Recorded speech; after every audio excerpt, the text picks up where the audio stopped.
I walked into the boardroom in a designer suit, carrying the official termination letter. She didn't recognize me at first until I looked her in the eyes and said, "Happy birthday. You're fired." Just a few years earlier, she kicked me out of the company for being pregnant, calling me a liability. I lost everything, my job, my dignity, and almost my child. But what she didn't know is that pain creates power. And I used every ounce of it to rise higher than she ever imagined. This is the story of how I went from being jobless and pregnant to owning the company that once destroyed me. She had always believed that hard work would be enough. From the moment she walked into the sleek, glass-paneled building of Hawthorne and Blake, she felt like she had arrived. It was the kind of company people dreamed about, a place where ambition was rewarded, where ideas were nurtured, and where the energy buzzed with endless possibility. She had spent years preparing for this opportunity, collecting degrees, working late hours, volunteering for every extra assignment just to prove herself. So when she got the offer, it felt like the universe was finally recognizing her efforts. The early months were everything she had hoped for. Her team respected her, she was contributing to major projects, and her direct manager, Vanessa, appeared supportive. Vanessa was known in the office for her commanding presence, sharp suits, and icy professionalism. To some, she was intimidating. To others, inspiring. But to her, Vanessa was a symbol of what was possible, proof that women could climb to the top without losing themselves. She observed her closely, learning her mannerisms, studying how she navigated meetings and negotiations. She imagined one day becoming a leader like her. The long hours didn't bother her. In fact, she welcomed them.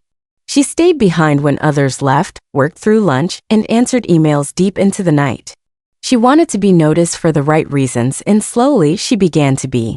Senior managers called on her more frequently. She was invited to high-level brainstorming sessions and at one point, even asked to represent the team in a client presentation. That moment, standing in front of a room full of executives with a confident voice and polished slides, felt like a turning point. Everything was aligning: career, stability, even her personal life. When she found out she was pregnant, it came as a beautiful surprise. She hadn't planned for it, but it felt right. There was fear, of course. She knew how demanding her job was. But she believed that the company, known for its progressive values and people-first mission, would support her. For the first few weeks, she kept it to herself. She wanted to be sure. Wanted to feel confident in how she would manage it all. Then when the time felt right, she shared the news with Vanessa. At first, Vanessa's reaction seemed neutral. Polite, even.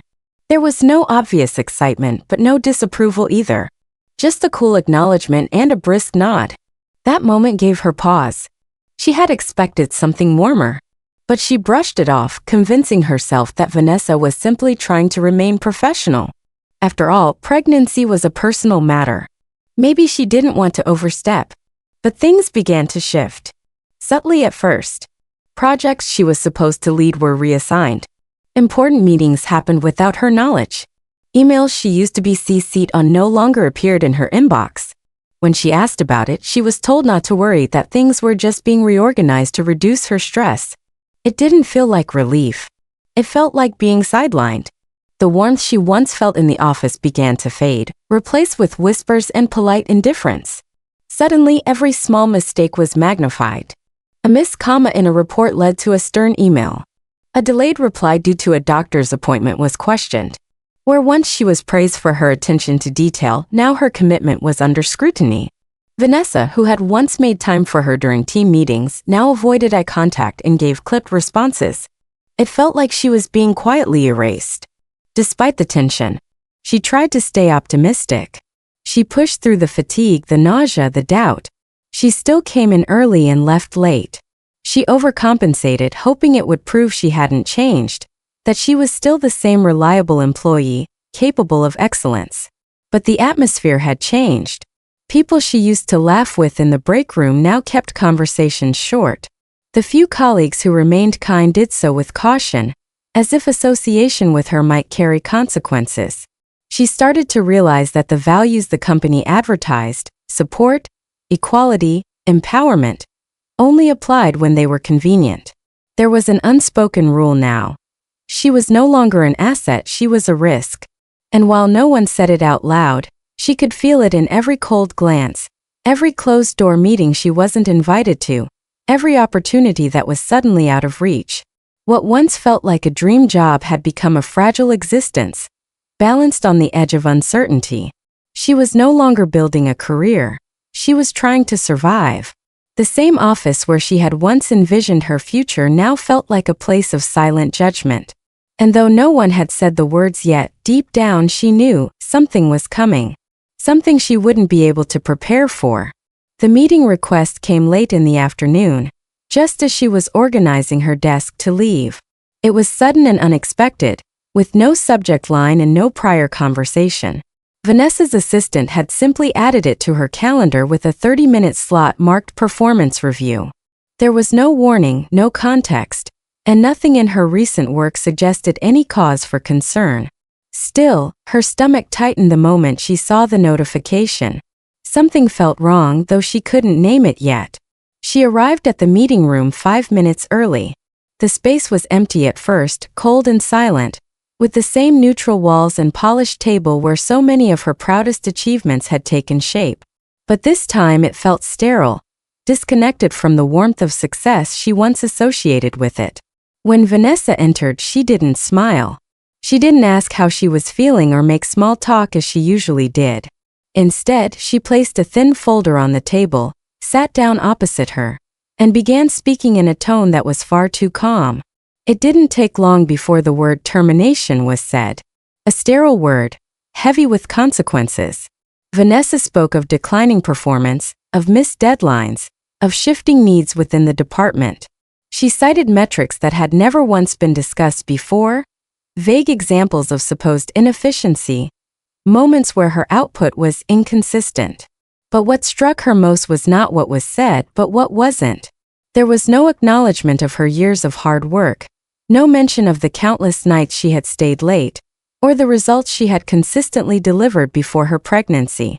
Everything that had defined her value at the company had been erased by a single chapter of her life: motherhood.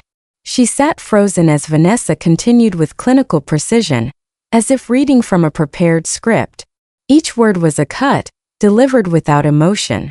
The justification was wrapped in corporate language, but beneath the surface, the message was clear. She was no longer welcome, not because she had failed, not because her skills had diminished, but because she had become inconvenient. A pregnant woman in a fast-paced, high-stakes environment was now perceived as a liability, rather than a contributor. She tried to respond, to defend herself, to argue against the allegations, but it was like shouting into a void. Vanessa didn't argue. She didn't even react. Everything had already been decided. HR was brought in to confirm the final steps. The HR representative spoke with the same detached professionalism, handing her documents, explaining severance, guiding her through the transition process. It was all mechanical, rehearsed, as if they had done this before. As if they had expected this moment from the day she had shared her pregnancy news. Walking out of that room felt surreal. Her legs moved, but her mind couldn't process what had just happened. She kept waiting to wake up, to discover it was some cruel misunderstanding. But the elevator doors closed behind her and the world continued moving outside as if nothing had happened. The same streets, the same buildings, the same people rushing past her, unaware that her entire life had just collapsed within the span of an hour. She didn't cry immediately. There was no space for emotion, not yet. There was only shock and silence. She sat in her car for a long time, staring at the dashboard, trying to piece together how everything had fallen apart so quickly. Every moment of loyalty, every ounce of dedication had been reduced to nothing. She was not an employee anymore. She was a burden they had quietly discarded. In the days that followed, the numbness gave way to devastation. She kept reliving the conversation, analyzing every detail, questioning whether there was something she could have done differently. But no matter how many times she replayed it, the truth remained the same. Her pregnancy had marked her, not as someone creating life, but as someone incapable of keeping pace. The company that once championed diversity and inclusion had turned its back the moment she needed support. Friends and family offered sympathy, but few truly understood. Some suggested legal action, others advised moving on. But none of it eased the pain of being pushed aside when she was at her most vulnerable. She had always believed in fairness and merit and the idea that good work would always be enough. That belief had been shattered. She had been loyal, she had been exceptional, and still, she was disposable. As the weeks passed, the impact began to deepen. Without a steady income, her financial situation grew uncertain. Bills piled up and savings began to dwindle. She was forced to cancel plans, adjust priorities, and rethink her entire future. Jobs were hard to find, especially for someone visibly pregnant. Interviews were polite but brief, and rejections came quickly if they came at all. She was met with the same unspoken judgment again and again. Employers didn't say it, but she could see it in their eyes. Hiring her would be a temporary fix to a permanent problem. Each rejection added to the weight on her chest. It wasn't just the loss of a job. It was the erasure of identity. She had spent so much of her life building a professional persona, one defined by ambition and competence. Now people only saw her as a pregnant woman with baggage. The contrast between who she had been and how she was now treated became unbearable. Even simple moments, checking emails, passing by the building where she once worked, overhearing conversations about deadlines and promotions, triggered a flood of memories and emotions. She avoided former coworkers, not out of bitterness, but because she couldn't face their pity. The very place that had once made her feel powerful now haunted her with reminders of what she had lost. Still, amid the heartbreak, something else began to stir. A quiet fury burning just beneath the surface. It wasn't loud or impulsive. It was slow, steady, and consuming. A sense of injustice took root, deep and undeniable. She had been wronged. Not just as an employee, but as a woman. She had been penalized for choosing life, for embracing a role that should have been honored, not punished. And though she didn't yet know how, she began to feel that this betrayal would not be the end of her story. It would be the beginning of something else. Something far more powerful than anything she had imagined when she first stepped into that building with wide eyes and hopeful dreams. The weeks that followed her termination passed in a haze of silence, broken only by the ticking of clocks and the occasional ring of her phone calls that rarely brought good news. She had never imagined how isolating unemployment could feel, especially when layered with the weight of impending motherhood. The sense of worthlessness grew louder each day, whispering doubts into her ears, making her question everything she thought she knew about herself. She was no longer the confident woman walking into boardrooms with presentations and plans. Now she was a number on a list, a resume in a pile. A pregnant body that employers didn't want to deal with. Her savings, which once felt secure, began to shrink rapidly. Rent, groceries, prenatal vitamins, insurance. All of it chipped away at the cushion she had built over the years. She started making adjustments. First, she stopped ordering takeout. Then she canceled her streaming subscriptions and sold off a few pieces of jewelry she rarely wore. Later, she let go of her gym membership and began stretching at home on an old yoga mat. The sacrifices didn't stop there. Every decision became a calculation. How long could she stretch her money before it ran out completely? The job market was cruel. Even without the visible sign of her pregnancy, it would have been difficult. But with every month her body changed, and so did people's responses. Interviews that started with polite interest quickly became distant once they noticed her rounded belly.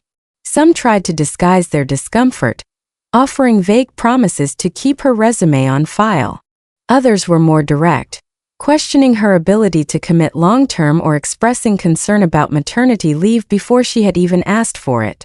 It didn't matter how qualified she was, how polished her portfolio looked, or how hard she tried to appear composed. Her pregnancy overshadowed everything. She sent out dozens of applications every week, adjusting her resume, rewriting cover letters, rehearsing her pitch. Each time she clicked submit, she hoped for a miracle, a chance, a sign that someone out there would see her value beyond the temporary condition of her body. But the responses were few and far between. Most never replied. Some sent automated rejections. The silence became heavier than rejection itself. The loneliness crept in slowly but steadily. Friends who once called regularly became distant. Invitations stopped arriving. Perhaps they didn't know what to say, or perhaps her struggles made them uncomfortable. She didn't blame them, but their absence made her world smaller. Her phone became a reminder of what she had lost: connections, relevance, a sense of belonging. On social media, she saw her former coworkers attending conferences, celebrating promotions, and sharing photos from lavish vacations. It stung more than she expected.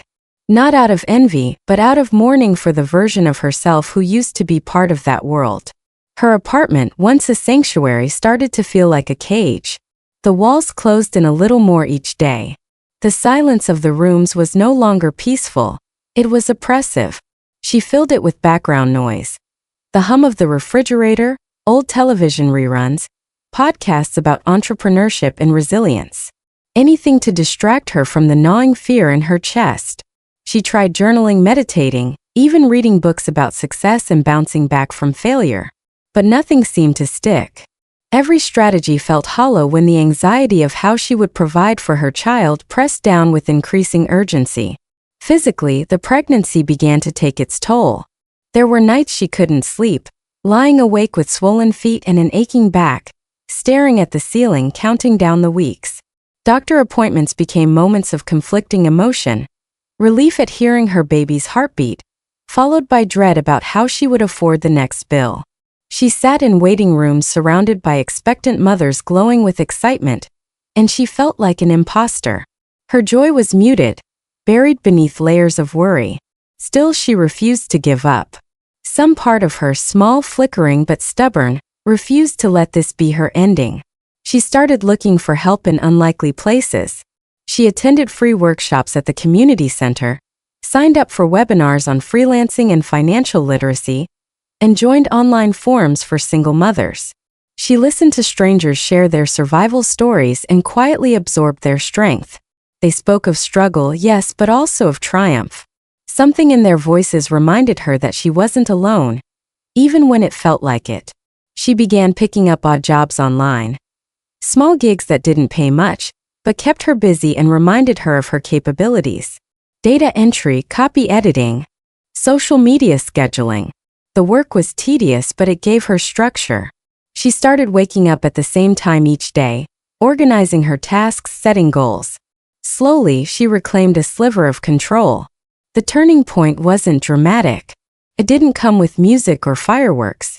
It happened quietly on a rainy afternoon, when she finished a small freelance project and received her first payment. The amount was modest, barely enough to cover groceries, but it filled her with something she hadn't felt in weeks: dignity. For the first time since her firing, she had earned something on her own terms. It wasn't a job title or a salary with benefits, but it was a step. A small, trembling step in the direction of something better. With each passing week, her body grew heavier, but so did her resolve. She knew now that no one was coming to save her. The world had shown her how quickly it could turn its back, how little protection there was for women like her. But she also saw what she was capable of, what her mind, her grit, and her determination could still build, even from the rubble. She began to imagine a new version of herself. Not the corporate employee with neat blazers and color-coded calendars, but a woman who built something of her own. A business, a brand, a legacy that no one could take away. It was still blurry in her mind, and the fear hadn't disappeared. But it was no longer paralyzing. Now it served as fuel. Rock bottom, she realized, was not the end. It was the ground she would push against to rise. The days no longer blurred together like they once had. There was a rhythm now, even if it was imperfect. She woke early, before the sun rose, when the world was still quiet and her thoughts were clearest. She had learned to carve out time for herself before the demands of pregnancy, errands, or fatigue could steal it away. Those early hours became sacred, a window of opportunity when she could focus, plan, learn, and most importantly, build. With limited resources and no safety net, she knew she couldn't afford to fail. She began studying with an intensity she hadn't felt since college. Every free online course she could find on marketing, finance, branding, sales became part of her daily routine. She devoured podcasts about entrepreneurship, subscribed to newsletters about side hustles, and followed people online who had built empires from nothing. Her search history was a roadmap of ambition: how to start a business with no money, how to grow an audience from scratch, digital products that actually sell, freelancing tips for beginners. Each article, each video, Each thread of advice lit another small fire inside her. The fear that once paralyzed her was still there, but it no longer held power. She turned it into fuel. If she couldn't walk into someone else's company and earn a place, then she would create a space of her own. She took stock of her skills, writing, editing, organization, project management, and reimagined how they could serve her. She wasn't just a woman looking for work anymore. She was a builder learning to speak the language of clients, customers, and value. Her first consistent income came from ghostwriting blog posts for a marketing agency. The work was steady and gave her confidence. With each assignment, she learned how to write faster, better, and more strategically. Then she picked up a client who needed help managing their online store. It wasn't glamorous work, but she didn't care. Every invoice she sent was a declaration of independence.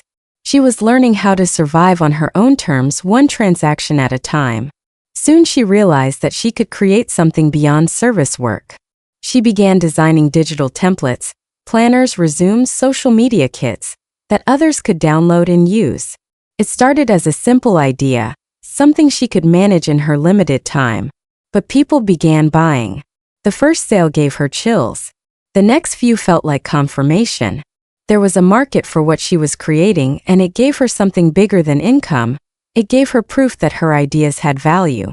She used the money she earned to invest in better tools. A used laptop, a reliable internet connection, basic design software. She reinvested in herself and her growth. It wasn't about splurging or looking successful. It was about efficiency, capability, and belief. Every purchase she made had a purpose. Every hour she worked had a destination. Her living room transformed into a command center. Papers, notebooks, whiteboards with goals and deadlines filled the space where her couch once was the center of comfort. Her days were long and demanding. Pregnancy brought new challenges, back pain, nausea, exhaustion, but she worked through it. She paced herself, took breaks when needed, and adjusted her routine as her body changed. There were moments of doubt, moments where the discomfort became overwhelming, but she reminded herself constantly, she wasn't doing this just for survival anymore. She was doing this for freedom, for the life she wanted to offer her child. As she continued to grow her small business, she became more visible. Her digital products began to get shared on social media. Clients referred her to others. A few influencers featured her templates, giving her exposure she couldn't have bought. She stayed up late fulfilling orders, replying to messages, tweaking designs. Her inbox filled with questions, feedback, and sometimes messages of gratitude. Women like her, new mothers, single mothers, struggling professionals, thanked her for creating tools that made their lives easier. She realized that what she was building wasn't just a business. It was a community. She began showing up more online, posting about her journey, sharing lessons, being transparent about the ups and downs. Her honesty resonated. People admired her hustle, her courage, her refusal to give up. She didn't pretend everything was perfect. She talked about the fear, the failures, the nights she cried from exhaustion. But she also spoke of hope, strategy, and the slow, steady climb out of the darkness. Through trial and error, she learned how to brand herself. She built a website from scratch, opened a small e-commerce store, and wrote her first ebook on starting a side business during maternity leave. It was rough around the edges, but it sold. Not in huge numbers, but enough to keep going. Enough to believe that she was onto something. Money began to flow more steadily. Not millions, but more than enough to cover her bills and start saving. She hired a part-time virtual assistant, someone she trusted to help with customer service and content scheduling. Delegating felt strange at first after doing everything alone for so long, but it also felt like growth. It gave her time to breathe, to rest, to prepare for motherhood. Her due date approached, and instead of panic, she felt prepared. She had automated as much of her business as she could, written content in advance, and created passive income streams to carry her through the first chaotic months of caring for a newborn. She no longer feared the future. She welcomed it. When she gave birth, it was a defining moment, not just of motherhood, but of her own transformation. She was no longer the woman who had walked out of that office building in shame and disbelief. She had risen, piece by piece, hour by hour, through grit and pain and purpose. While holding her baby for the first time, she felt a deep and unshakable calm. Not because everything was perfect, but because she had built something real. Something that no one could take from her.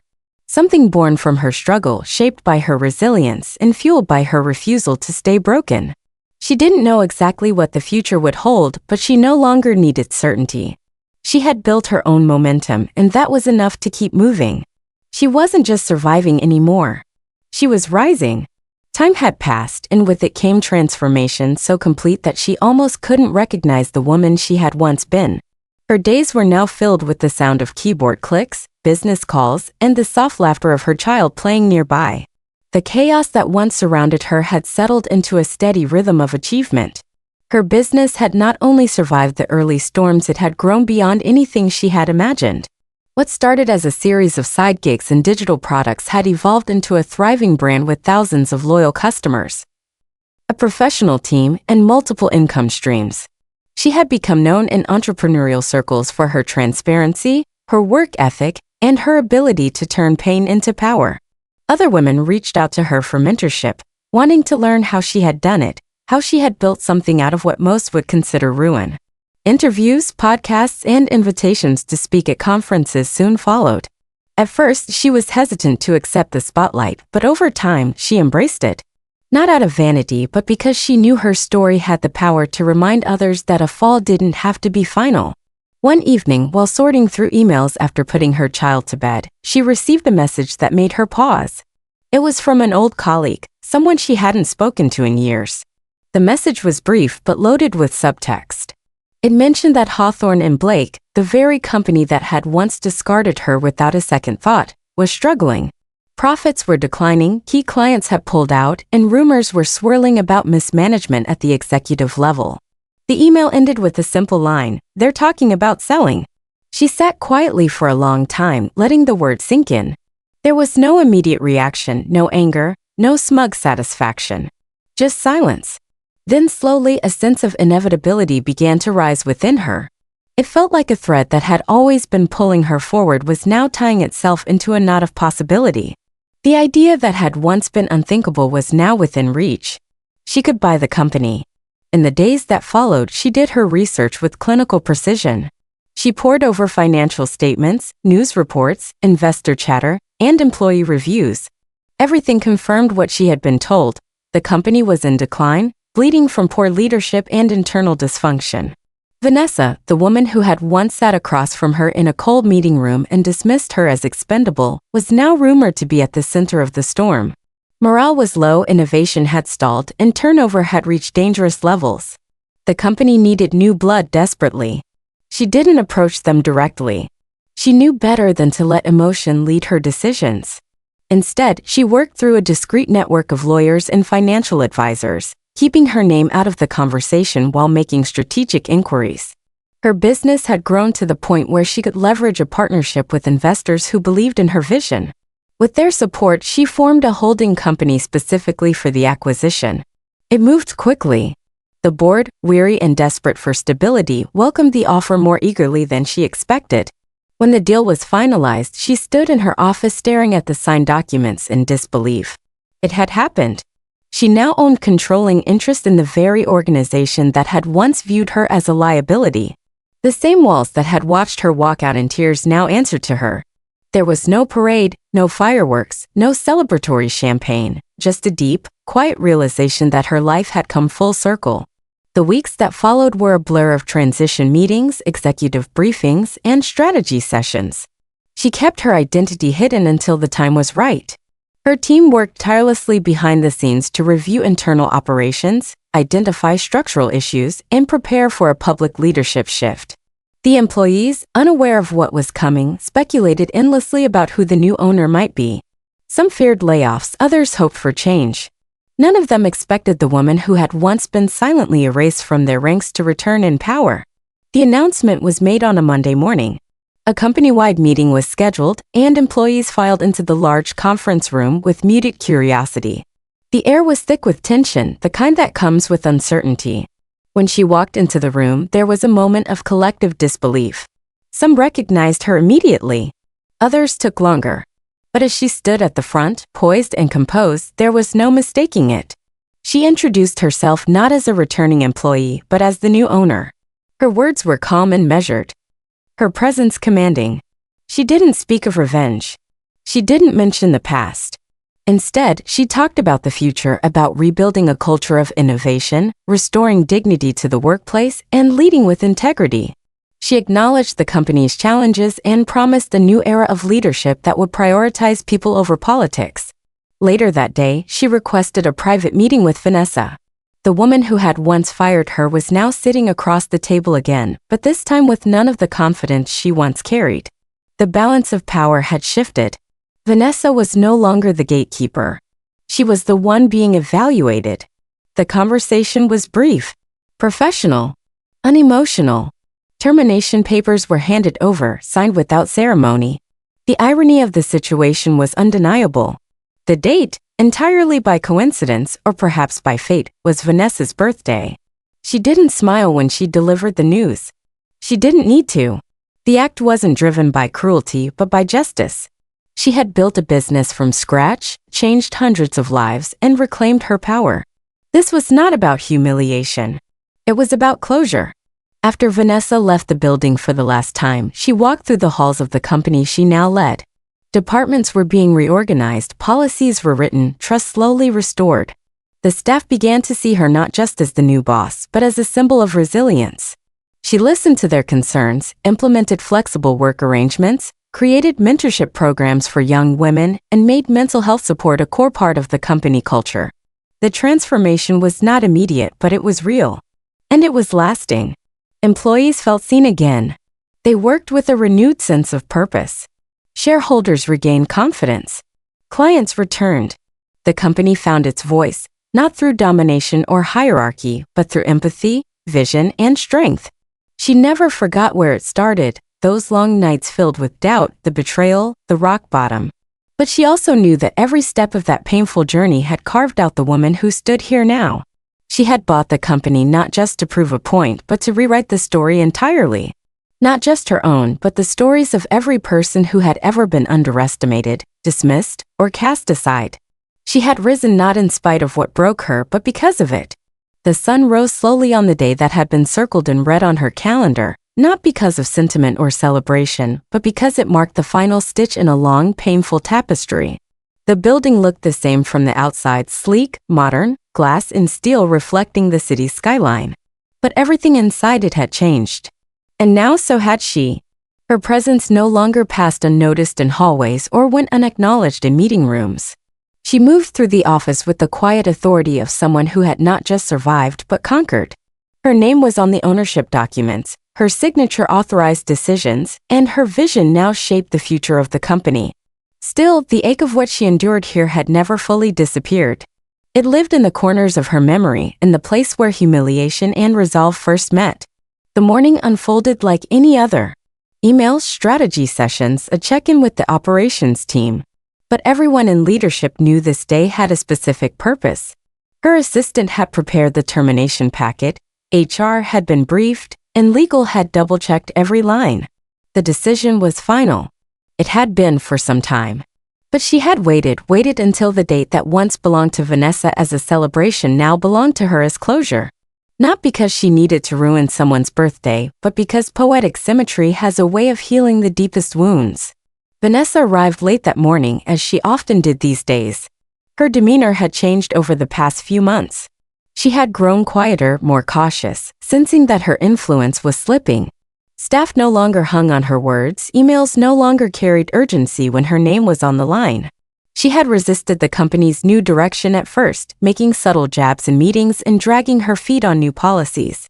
But gradually, she realized that the tide was no longer in her favor. Her authority had eroded. Still, she held on, perhaps thinking her title would shield her forever. But the truth had already caught up.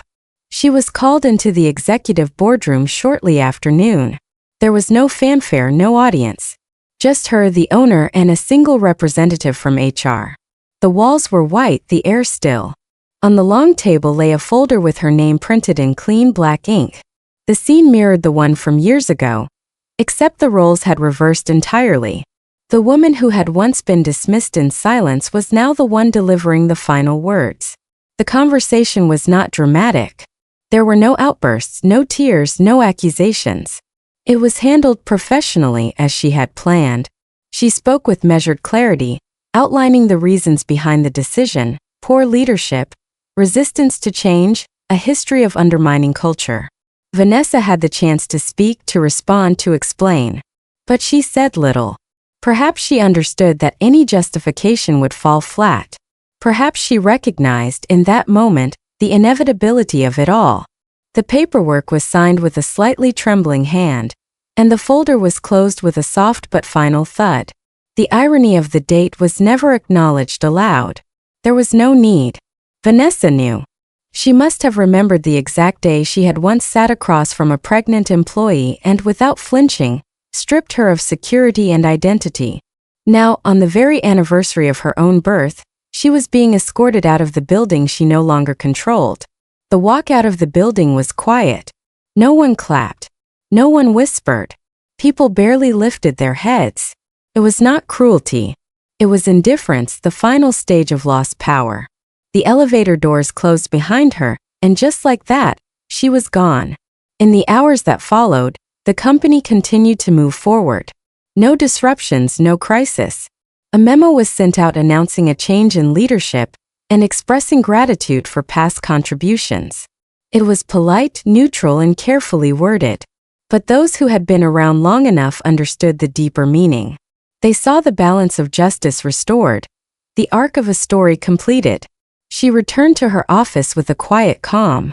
There was no satisfaction in watching someone else fall, only the stillness that comes after a storm has passed. She wasn't the kind of leader who celebrated revenge, but she was the kind of woman who honored survival, the kind who believed in letting people face the consequences of their choices. And more than anything, she believed in reclaiming the spaces where she had once been broken. That afternoon, she took a walk through the office. The changes she had made were now visible in every department. Employees worked with greater autonomy. Creative ideas flowed freely. The culture was more inclusive, more human. Walls that once echoed with fear now echoed with purpose. Her presence was no longer questioned or doubted. It was respected. And not because of fear, but because of how she had led, with clarity, with integrity, and with the courage to transform pain into progress. She paused by the window near the corner office, once Vanessa's domain, and looked out over the city. The skyline glittered in the afternoon sun, tall buildings casting long shadows over the streets below. It was a view she had seen before, once as a subordinate dreaming of more, now as a woman who had claimed everything they told her she couldn't have. In the end, it wasn't the act of firing Vanessa that defined her victory. It was the journey that brought her to that moment. The resilience built through struggle, the knowledge earned through loss, the business built brick by brick with nothing but willpower and late-night determination. That was her triumph. That was her legacy. She turned away from the window, not with pride but with peace. There was nothing left to prove. The chapter was closed. And ahead of her was the space to write something entirely new, on her terms, with her values, and without fear.